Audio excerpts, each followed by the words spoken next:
All right, good morning.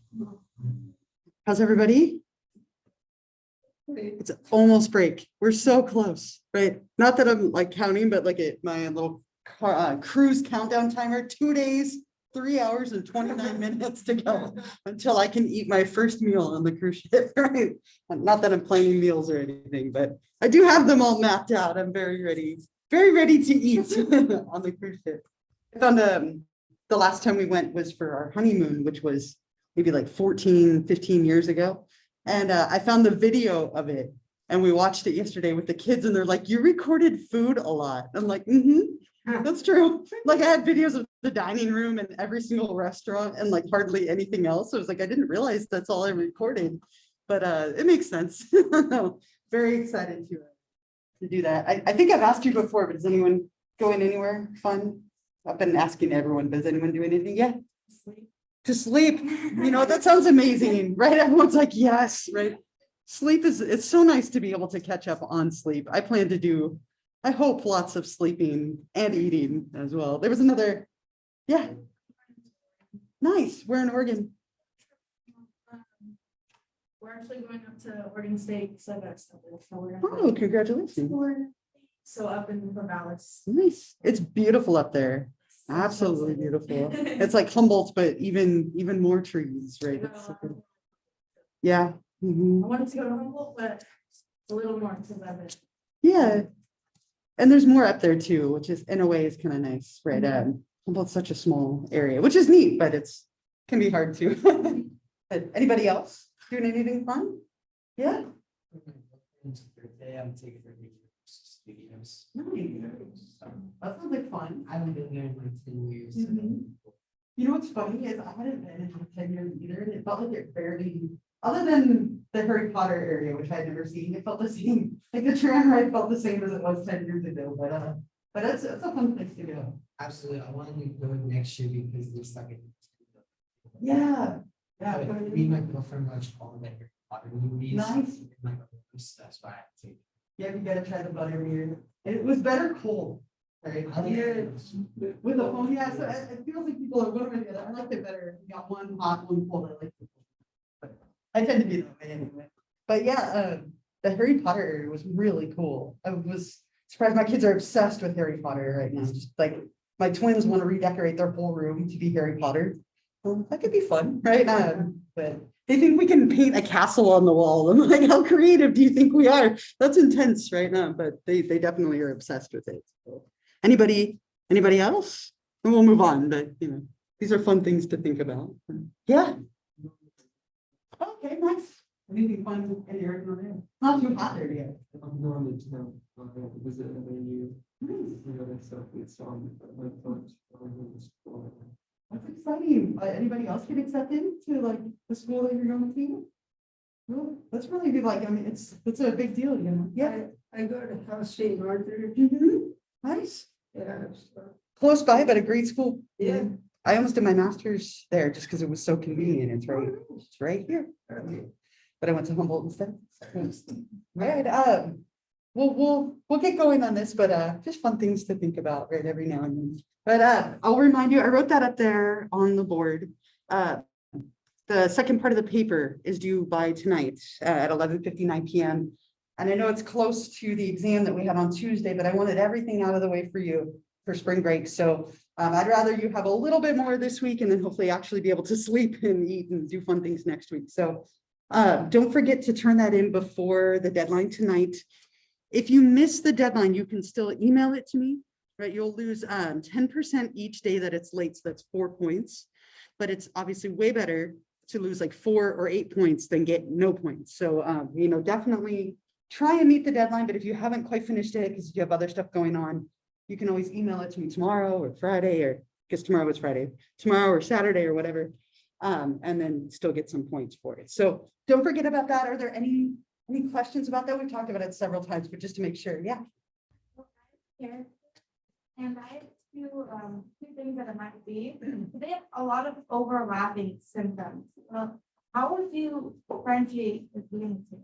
Sure. And remind me who what what your kid Oh, is? I have vanilla one sweets from Withdrawal, Okay, and I'm kind of really stuck between. He definitely has ADHD, but I'm thinking maybe it's also like some kind of mania okay, because she has these episodes that she's like super high, not like high, but high, where she can she feels the thing on the world and all this.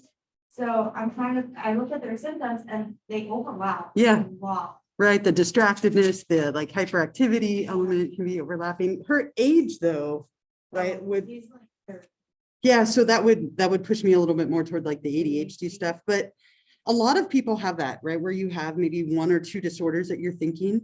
The way that I've seen it done the best, and it's totally up to you, but if you look at those sample papers, what a lot of people will do is they'll pick the one that they think fits the best, right, and then focus on that throughout the whole paper, right? So let's say you choose to go with ADHD, then you would talk about the symptoms of ADHD, give examples as supports, the causes and treatment. But then what a lot of people will do is take a paragraph and talk about the other stuff that they see and the other thoughts that they have. And I think that's the best way to do it. So if you spent the whole paper focusing on ADHD, you could take a paragraph at some point and say, but I also see a lot of signs of this, and here are some examples of that. It doesn't fit perfectly, but here are some other things that I'm noticing.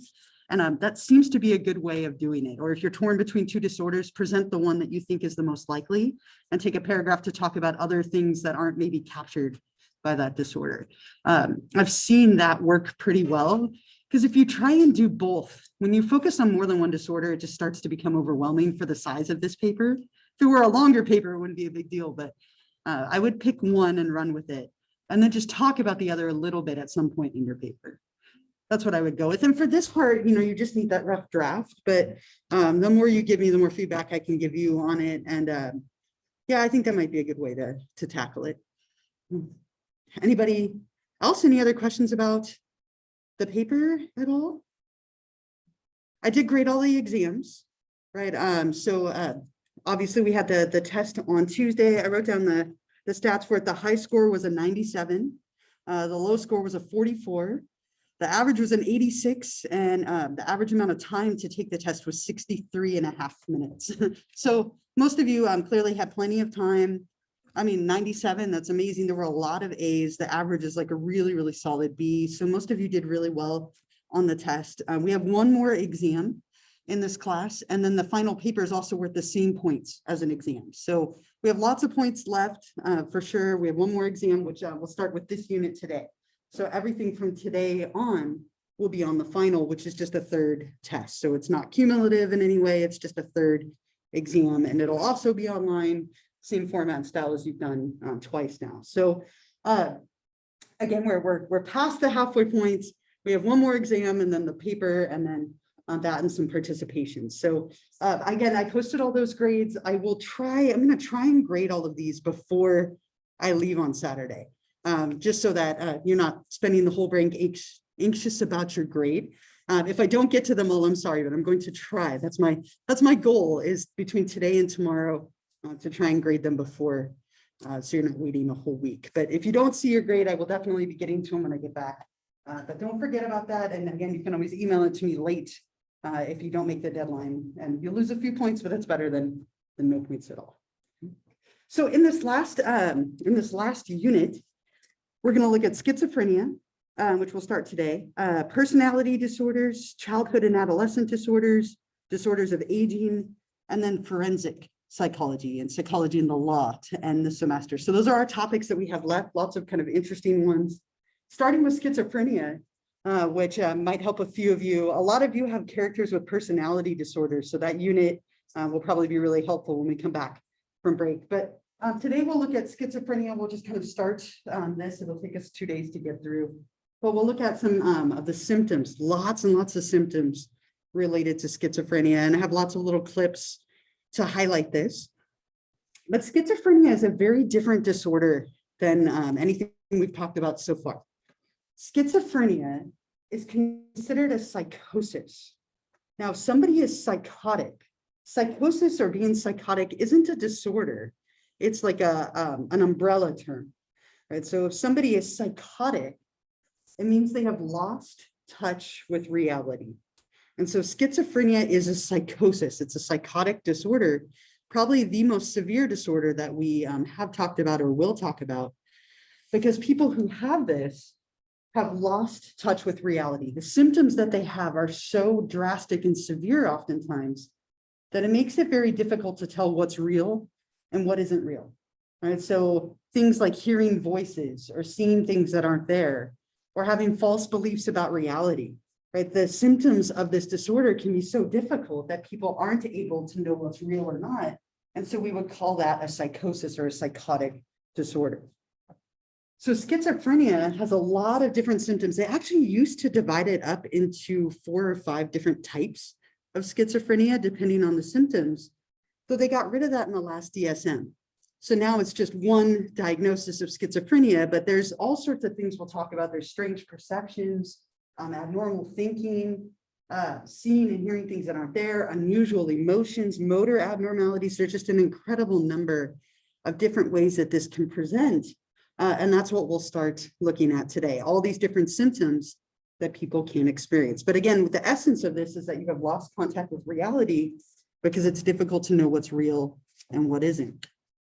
And schizophrenia has been around for a really, really long time. Like the first recorded account of it was around 1800. 1800 was the first recorded, well, right, so the first like recorded case of this occurred in around 1800. It's the first time it showed up in medical and psychiatric literature, but it's obviously been around much longer than that. That's just the first time that we tended to document it. In the 1800s, we actually thought it was a type of dementia. So in the 1800s, we call it dementia. Oh, I always spell this wrong. Dementia precoce. Right, dementia precoce, which means early dementia. So for a period of time, a good like 100 years almost, we thought this was a type of dementia. Alzheimer's, for example, is a type of dementia where people like lose some of their cognitive functioning. What we saw though is that sometimes people would get better. And with dementia, things like Alzheimer's and Parkinson's and Lewy body and some of those that we'll talk about later in the semester, people don't get better, they progressively get worse. And so around 1908, the term schizophrenia was created. We realized it wasn't a dementia. People didn't ever people would improve, which isn't characteristic of dementia. So we termed it schizophrenia, which literally means a splitting of the mind.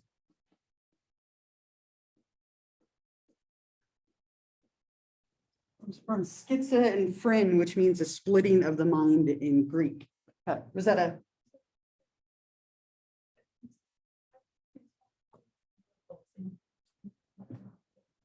It can happen in people who are younger. It's much more common in people who are older.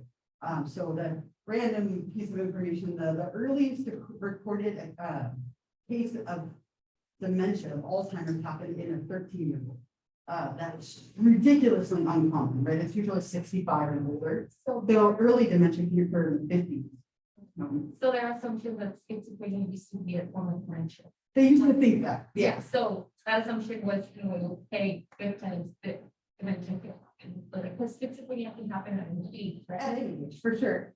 And so obviously, if you go back into the 1800s, we knew so little about mental health, right? And so we didn't have those ideas or knowledge quite yet of Alzheimer's. The term Alzheimer's wasn't coined until the early 1800s by Alois Alzheimer, right? And so we didn't even know that was something that could affect only people who were older or maybe people who were older. So they just thought it was a type of dementia because people tended to have this decline that they saw. But sometimes with schizophrenia, people can just improve on their own. And so eventually it was changed to schizophrenia, but for a while we thought it was a type of dementia. So I have this little video. It's a very famous patient who had schizophrenia. His name is Gerald. And I think he's a really great way to introduce this. Now I would say Gerald has kind of a more severe level of schizophrenia, like anything else that exists on a spectrum, right? So it can be mild to severe. But I want to play you a video of Gerald. Listen to the things that he says. They're kind of bizarre, They're really unconnected to each other, which is very typical. And he has some strange like motor movements as well. He spins his hair the whole time. So I think he's a really good way to start like thinking about what this can look like. It can look very different from person to person, but he's a great example. So I will start with this. But again, the things that he says, they feel so disconnected. And we'll talk about that as a symptom. It's very common. And then also, you know, his train of thought, right? He's like, I want you to help me get a job in a bakery so I can go to medical school. Right? He asks him about the picture of having a headache, and he talks about like sperm and egg and nuclear fusion and all this stuff. His thoughts aren't super connected, right? On the outside, they might be to him, but not necessarily to somebody who's following along and listening. And then he has that spinning that he's constantly doing with his hair. That's an example of that like psychomotor agitation where he's just constantly moving. But he's showing a lot of those different signs and symptoms of schizophrenia that we'll talk about. And there are three main categories of those symptoms that we'll go over. There's positive, negative, and psychomotor. And so we'll talk about those from here, but I think he's a great way to kind of start thinking about what this could look like, you know, where those kind of unusual thoughts and perceptions and motor movements and behaviors and beliefs. It's really common with this disorder.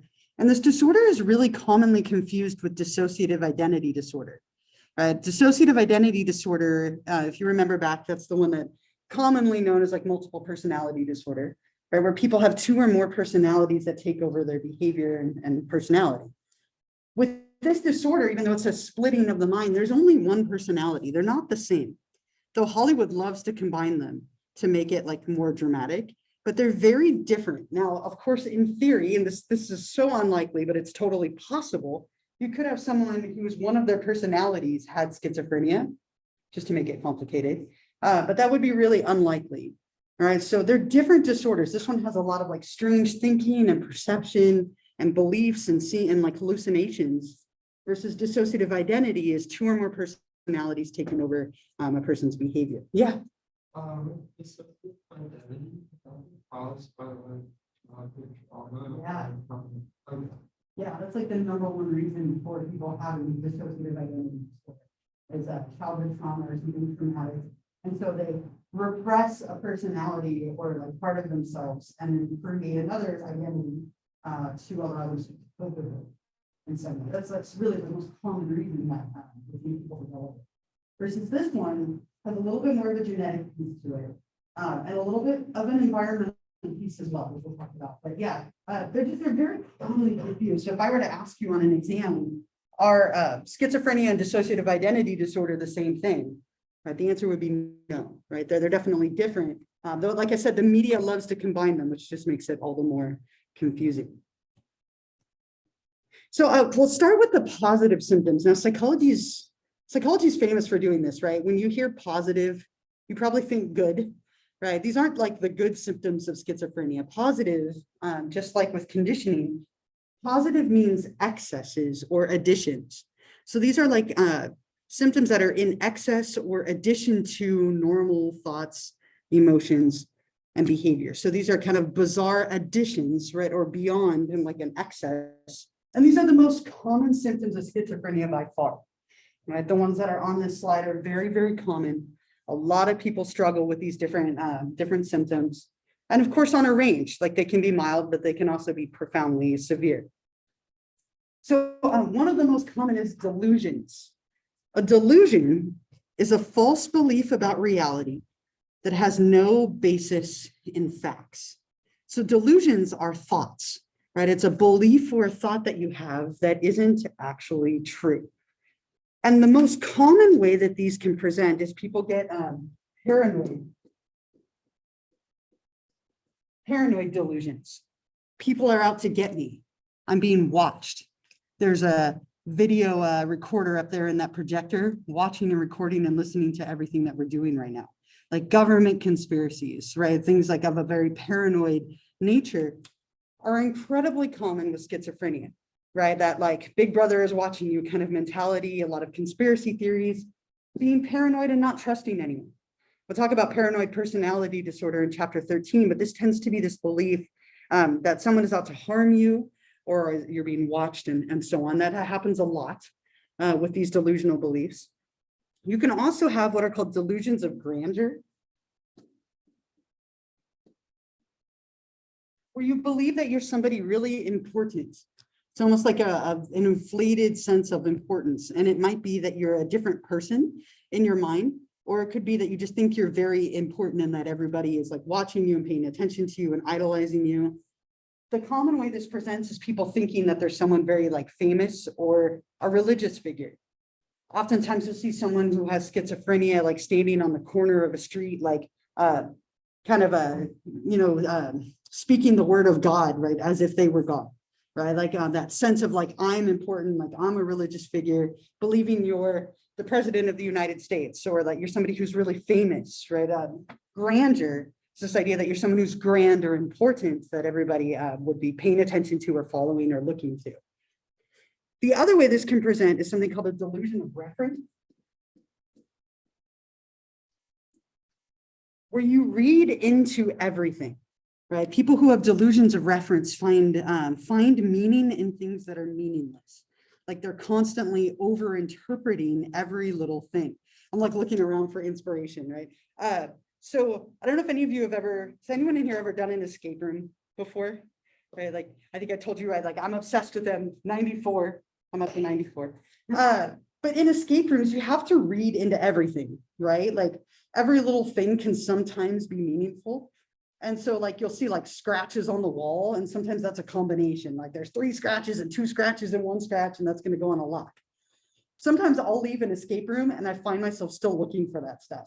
Like I'll walk out and I'll be like, oh, there's scratches on that wall. Is that a code, right? Is that like that handprint? Is that part of something?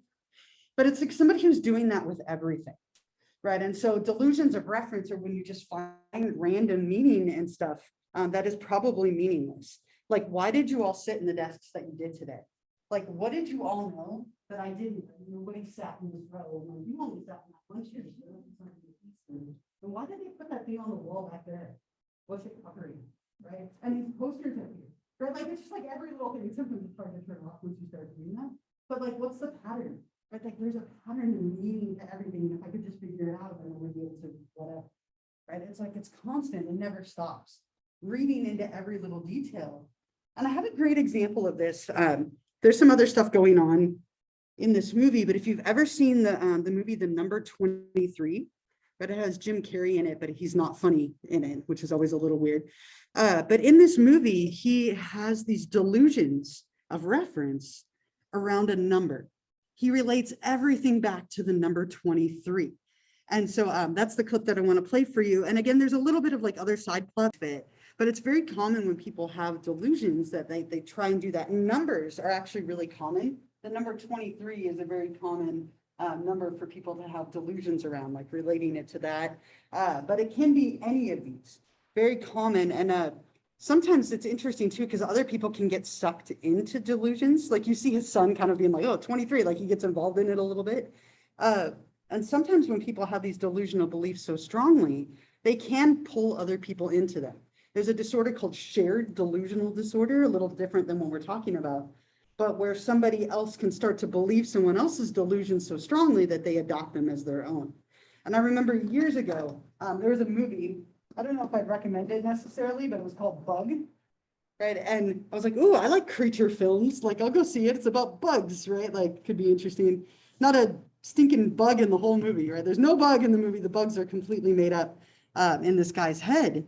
But he has this delusion that there are all these bugs, and he brings this other woman into his delusion, and she starts believing it as well. And they like are both like reacting and trying to get the bugs off of their skin that aren't there. Really interesting and bizarre kind of example. He definitely had schizophrenia, and he kind of brings her into it. But delusional beliefs can end up being shared if you have somebody else in your life. Oftentimes somebody who is very impressionable, but they can get sucked into that belief as well. So these are really, really common with schizophrenia, believing things that aren't true and then acting on them as if they were reality, whether that's thinking you're important or thinking people are out to get you, or just finding random meaning in stuff around you. Another very common symptom is loose associations. You see that with Gerald, that things are loosely associated with each other. There's a lot of kind of interesting thinking and speech patterns that sometimes happen with schizophrenia. And so what you see very commonly is loose associations, rapid shifts from one topic to another. And sometimes we call this derailment. It's like the train has jumped the tracks, right? It's no longer, it's gone off the rails, if you will. And so people have one thought to another, to another, to another, and they're very loosely connected, if at all. You also sometimes see bizarre speech that can go with this, rhyming or clanging or spelling things out in a bizarre way. Very common, the two of them tend to go together a little bit. But it's a lot of like rapid thinking patterns or kind of shifts in thinking, much more severe than mania, where somebody might be just like a little bit distracted and things are connected, but in a, and not like the clearest way. This tends to be like they're completely random thoughts, like you saw with Gerald. And I have a great example of this if you've seen the movie The Soloist, great portrayal of schizophrenia. The main character, right, kind of just goes on this random like discussion of stuff, and it's very loosely connected. He mumbles a lot, but I think I put the subtitles on when I recorded it. And let me play this example for you. Let me stop this so that I can record it. That's really common. And then he spells things out. He kind of has like a different like way of speaking than you would expect or that is typical. And I have another clip of him in a moment that we'll look at with some of the like hallucinations and such, but very loose associations, again, derailment, clanging or rhyming. Some of those kind of odd speech patterns are very, very common with that. But it's more intense than you would see with mania, because we talked about some loose associations with mania as well, but this tends to be a little bit more severe. Any thoughts or anything before I keep going to the next one? Yeah. So interestingly, Asperger's is actually no longer a disorder. So yes, so Asperger's has kind of been absorbed into the autistic spectrum of disorders. It used to be its own distinct disorder, and then it kind of absorbed it in. But more common with Asperger's, so you can get some loose associations with like the autistic spectrum disorders. But with Asperger's specifically, if you look at like the old version of it, it was more like a social discomfort, lack of social cues. Someone with Asperger's was traditionally very bright, but struggled socially to fit in and pick up on social cues and so on. You can see some of that, but it's not always the most common, especially with Asperger's. Any other thoughts or questions or comments? Hallucinations are by far, of all the symptoms of schizophrenia, the most common. It's something like 2/3 of people with schizophrenia experience hallucinations. And if you've ever hallucinated for any reason, whether it's you were sleep deprived or on a substance or just because of a chemical imbalance, if you've ever hallucinated, it can be quite frightening. And so sometimes when people experience hallucinations, it causes them an incredible amount of fear because they don't know what's real and what isn't. When people see things or hear things or feel things that aren't there, they start reacting to them. And it can be very confusing to know, again, what's real and what isn't. I don't know about you, but I have a hard time focusing when people are just talking around me. Like if I'm trying to read or focus on something and people are talking, like I'm instantly distracted. Can you imagine if someone was yelling at you in your head? How hard it would be to listen to my voice or to like pay attention or act like everything was okay. And oftentimes when people hear voices, which is the most common thing that happens, they're aggressive or they're assertive or they get in the way, they make it hard to function and listen. And so they end up becoming withdrawn from other people, and it can make it very difficult to function. So this could be seeing things that aren't there. It could be things that are like floating around you. It could be people, right? Like in A Beautiful Mind, if you've seen that movie, he sees people throughout his whole life that never age, and that's how he knows that they're not real. But it can be seeing people, it can be hearing voices, it can be feeling things on your skin that aren't there. But it's the experiencing something when there's nothing actually there. And again, it makes it very difficult to stay in contact with reality and function normally when you don't know what's real and what isn't. And as I said, 2/3 of people hear voices. Very, very common for people to hear voices, even more so than seeing things that aren't there. And I remember my very first psychology job. I didn't get paid for it, but it was my first psychology job. I was volunteering at a psychiatric hospital, which is now a YMCA, which I think is kind of funny. They were almost all converted like 10, 15, 20 years ago. But I was volunteering at this psychiatric hospital in San Diego area where I'm from. And I got to sit in on group therapy. It was basically a runner. Like if somebody needed something, I would go get it. And so I got to sit in on group therapy, which was wildly interesting. I got to like be part of all sorts of things. And I sat in on this group therapy session of these adolescents in group counseling. And in the middle of the session, one of the girls who was there starts screaming at the corner of the room. Like she's screaming, "No, I won't do it. I can't do it. No, like stop, like it's like just screaming." And we're all like looking at the corner, like what's she yelling at? And there was this little house plant in the corner, like a fake plant. And she's screaming at this plant. And the therapist or psychiatrist, I can't remember which it was, asked her like, what's going on? Like tried to talk to her about it. And she's like, "The devil's in the corner telling me to kill all of you." We're all like, like staring at the corner. The house plant was apparently telling her to violently hurt all of us. Oftentimes these can be very negative. And for her, she was reacting to this thing that she felt was real, which obviously seemed quite bizarre and incredibly fascinating, at least to me anyway, for the people who were right there in the room with her. So again, hearing things, seeing things, reacting to things that aren't there. In The Soloist, he definitely has hallucinations. They're mainly auditory. So for him, he hears voices. And I have another clip of that I'll share with you. So hearing voices is by far the most common, but it can be other things as well.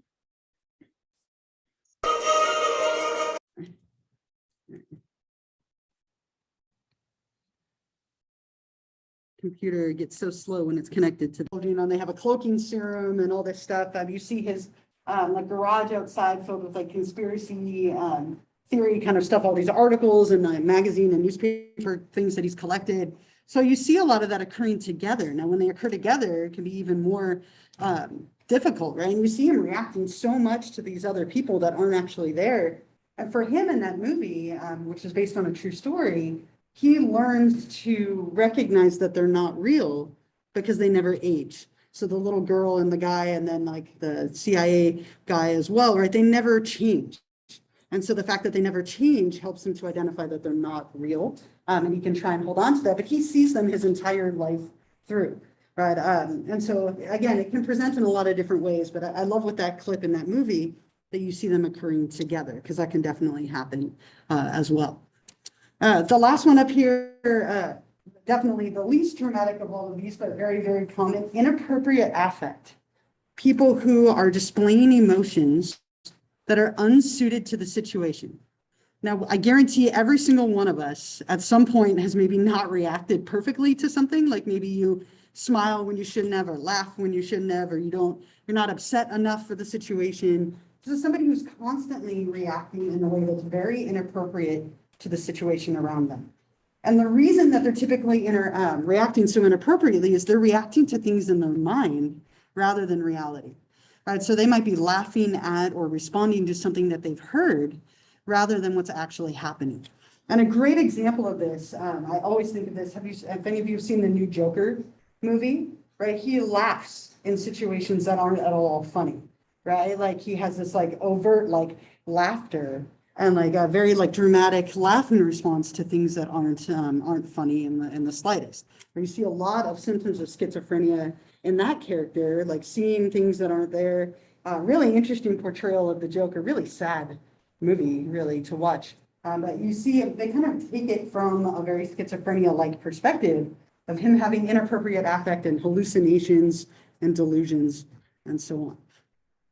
So again, all of these are very, very common. The positive symptoms by far the most common of all of them. Any other questions or thoughts before we go to the next group? Anything else? Yeah. So I used to live with someone who like rented around my house. Sure. I just want to know, she had a lot of these symptoms, Yeah. but she was also like, well, she was older. She was like fully functioning. Sure. Like she had a job and everything, and she drove. Mm-hmm. And like when we first, my mom like interviews or whatever, she was like seemed to be completely Typical. coherent, you know, like yeah, she had hobbies. Yeah. And then over time, it just seemed to get worse and worse. But she still always had a job. So I'm just wondering, can you, I mean, granted it was like Walmart at night. shifts. So I don't know. Can you still be like fully functioning like with a job or everything like that? Yeah, so some people have this very mildly, right? And it might come and go.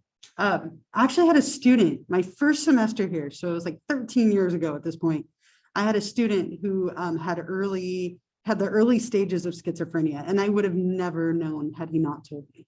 Like, there were a couple little things that every now and then he would look like he was responding to something that wasn't happening, but he covered it really well. Like, he hid it really well.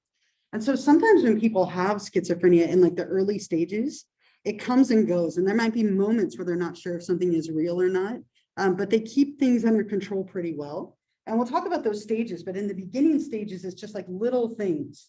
And then it can progress to like full-blown active schizophrenia, or it might not ever go beyond that. Or it could just be that that person has it in kind of a milder way, and so they can still function. But sometimes you can hide it pretty well and still be okay. And then it starts to show a little bit like over time, or when people are stressed or emotional, it might come forward. My student, he shared it with everybody, which obviously takes some like courage to do, but he's like, I just found out that I'm in the early stages of schizophrenia. And he said for him, he oftentimes will have moments where he didn't know if things were real or not. Like, he would often, kind of like when you wake up, you were woken up from a dream, and like the dream happened in bed, and you were like having a conversation, and you wake up and you're like, did I do that or not? Or was that a dream? But he had that with like everything in his life. Be like, did you talk about this last time, or was that in my head? Right. And so it was oftentimes like that idea of like not quite knowing what's real and what isn't, but still being enough in contact with reality to function. And so, yeah, you can definitely see it in a milder, more managed way. And for others, it can escalate to like full-blown active schizophrenia. Mhm. Anybody else? Yeah. My aunt and my cousin have schizophrenia. Uh-huh. And for my aunt, I don't really know much about hers because it was before I was born, but it was very religion based. Yeah. And then my cousin, and she, it happened kind of like within the last 5 years. Mm-hmm. It just like appeared out of nowhere, and she, yeah, like all of this, she was very all over the place. She believed that her ex-boyfriend and her were like married in secret, and she called the fire department to my house because she thought she had a psychic vision that my dad was having a diabetic episode. Okay. And like she would post like just a million posts for Instagram being like, I work for the government, I'm gonna talk to the president and tell him that what I don't know, like she very, yeah. Mm-hmm. Yeah, and those are all really like common things, right? And it this could be like little bizarre things, or it can be like in your face obvious, right? And there are lots of people who have like the little things, like they're paranoid that like everything they do, you know, they're being watched or listened to. And the hard thing is there's a lot of evidence to support that, right? Like, I'm sure you've all had that moment. I'll be like, I'm talking about Legoland with my family, and then I get the like, visit Legoland email. I'm like, okay, like, I know you're listening to a degree, and you sound crazy saying that, but like, I'm sure you've all had that. Like, our phones are definitely listening to us and like responding. Like, it's there. There's a lot of evidence to support it, but there are people who take that like 15 steps farther. And it starts to interfere. They're viewed as odd or strange, and so people back off. It's really, unfortunately, common. And this can happen in children as well. Really difficult to identify in kids because kids have imaginations, like very vivid imaginations. My daughter yesterday was talking to someone in the backyard that wasn't there. I've seen too many scary movies, and so I was like, it's like Rory from like The Conjuring, or like the like scary movie. I don't know. Like I instantly go to scary like things from horror movies. But she was like, oh, I was talking to my stuffed animal. I'm like, uh-huh. Right? Like, are you sure? It was like this whole conversation. She was just standing there talking to thin air. Like, that's not abnormal for kids. But there are times when that can actually be something more severe. It's so hard to tell in children, but usually it's like late teens, early 20s that you start to see this stuff develop and escalate. Yeah. It can be, like we were talking about, it can be something that's short lasting, or it could be a permanent change. And that's the scary thing about substances, is sometimes they can lead to permanent changes that way. or it could be short lasting. So these are the negative symptoms. Negative not meaning bad here, but meaning deficits. So these are common, but they're way less dramatic than the positive ones, right? So with these, what we're seeing is like an absence of stuff. Very common, but sometimes people who have schizophrenia, rather than talking a lot and having loose associations, will talk very little. We call that alogia, or poverty of speech. Now, some people just don't talk a lot, period. That's not this, right? That would be one of many symptoms. Like my brother, one of my brothers, he never talks. Like he's so quiet, like one word answers to everything. It's like pulling teeth, but that's just his personality. This is someone who tends to like not talk at all, or maybe very, very minimally. They might have very flat affect, so no emotional expression whatsoever.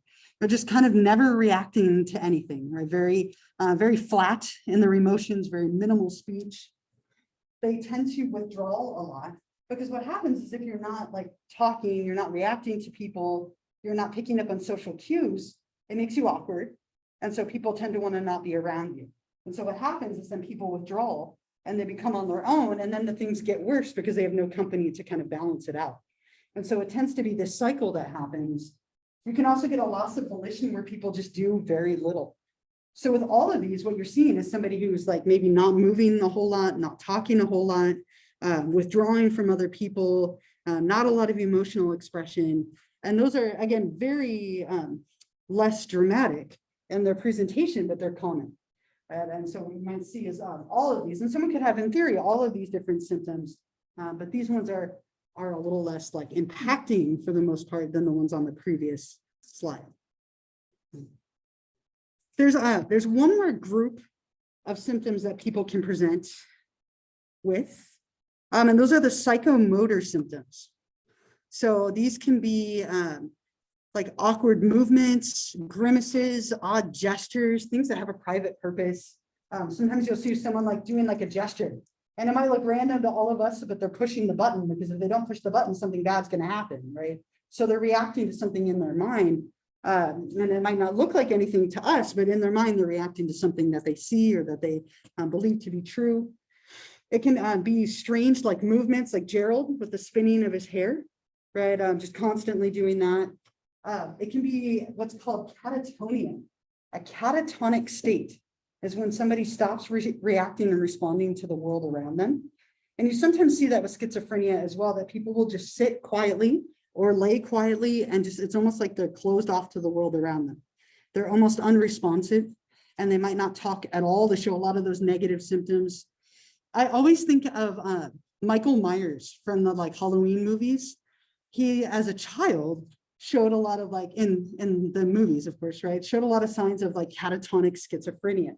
He sits there and stares out a window, not saying a word, not moving for years, right? And you could frame that in a lot of different ways, but it's kind of typical of someone in the catatonic state that they're closed off to the world around them, almost like they have dissociated from the world, right? They don't respond to it in the slightest. Yeah. One of my best friends transferred to Waco. Uh-huh. Where I live. And I went to visit him, and when we went out, he cocaine in his body, and tried to take blood, and then all of a sudden, his whole body just went stood, and he's been that way for 2 years. Well, So I was wondering, like what you're talking about, how they just stay still. Could that be a factor? it could be, it's called a catatonic stupor, where people are literally like almost like rigid, closed off to the world around them and not responsive. And obviously that's a really like intense reaction to substances. But that kind of stuff unfortunately can happen when we all hear stories of it. It's not incredibly common, but it does happen. And so it could be a catatonic state, almost like the body and mind shut down and dissociate. And so you're no longer reacting to the world around you, which could stop out of nowhere. It could like let up, or it could be permanent if it starts to. Yeah, it's the only thing we can't do is breathe. Yeah. So it's like, it's scary. It's really scary, and we have no idea what's happening in the states because people are unresponsive. They can't tell us, right? And so oftentimes we don't even understand what's going on in a catatonic state for people. And it's really bizarre. I mean, I've seen this once in person. And like this guy, he was a patient at one of the places I work. He was walking and he just stopped. And like 5 minutes passed and then he kept walking again. Like nothing had happened. Like he just stood there, like standing like this, like 100% still for 5 minutes. Like maybe it was like 3 or 4 minutes. It felt like forever. We were all just staring at him. And then he just kept walking. Like nothing had happened. Like he was unresponsive. We were yelling at him and clapping at him and like nothing. Almost like he was just completely checked out. You see that sometimes, and then people can get stuck in these really interesting, we call them posturing, where people sometimes assume these kind of bizarre positions, and they have what's called a waxy flexibility. And I have an example of this in a clip, but like if you were to hold your arm out, you don't have to do this, but if you hold your arm out, it starts to eventually get heavy, right? Like eventually, depending on your level of like fitness, right? Like mine's already heavy. But like, you know, if you were to let go of that muscle tension, your arm would fall. Sometimes when people have this, their arm, it's almost like wax. You could like move it and it would like stay. It would just go like that and it would stay almost like a wax figure. And we don't understand at all like what's happening. It's a really, really rare and interesting phenomenon. But we see it sometimes in people who have catatonic schizophrenia, that they have that waxy flexibility. And so I have a clip for you that I'm going to play. It's from an old movie. I just forgot the name of it. I have it written down. Patch Adams, right? Again, featuring a character who's usually pretty comical with Robin Williams. There's a character in here named Beanie. He's stuck with his arm up in the air like this. Right? He's catatonic, right? And so I think it's a great example of this. There's one point in there where Robin Williams' character moves his hand, and notice he has that like waxiness. He just kind of pushes it down in a very unnatural sort of way.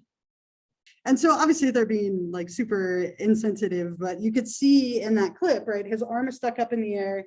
He's not responding to anything around him. He says he's catatonic, right? He has catatonic schizophrenia, but you see him pick up his arm to look at his bracelet and his arm just stays there and then he just pushes it back down. That's that like waxy flexibility. And sadly, we don't really know what's happening in that state, like I said, because we can't get somebody to respond to tell us. And if they did tell us, would we trust what they shared, because they have schizophrenia, so they're out of contact with reality. It's really difficult to know what's happening.